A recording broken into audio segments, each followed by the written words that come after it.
So you're kind of asking where we're seeing the trend, whether it's the younger generation or the older generation. And I think it's interesting because I think what we're seeing is the younger generation that's having kids and is around their home more. We're tending to see that they really are enjoying this outdoor room, if you will. And then the same thing when you're getting a little older, my generation, or even when you're getting into more of the retirement lifestyle. Again, this concept of a additional room, but that's outside.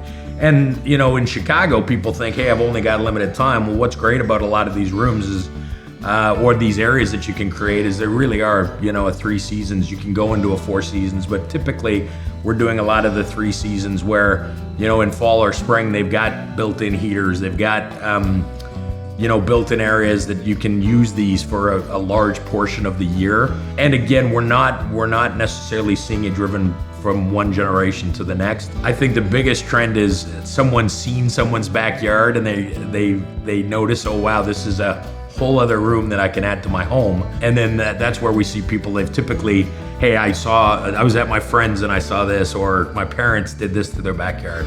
That's what we're tending to see right now from a design trend.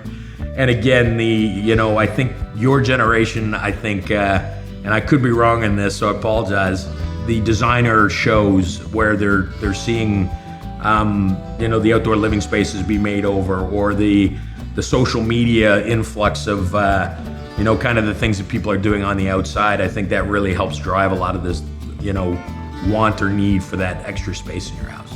And I think the younger you are now, like you said, when you are watching Magnolia or you are watching those things, because you are in the mud, you've got a new home, you're looking at different things to do.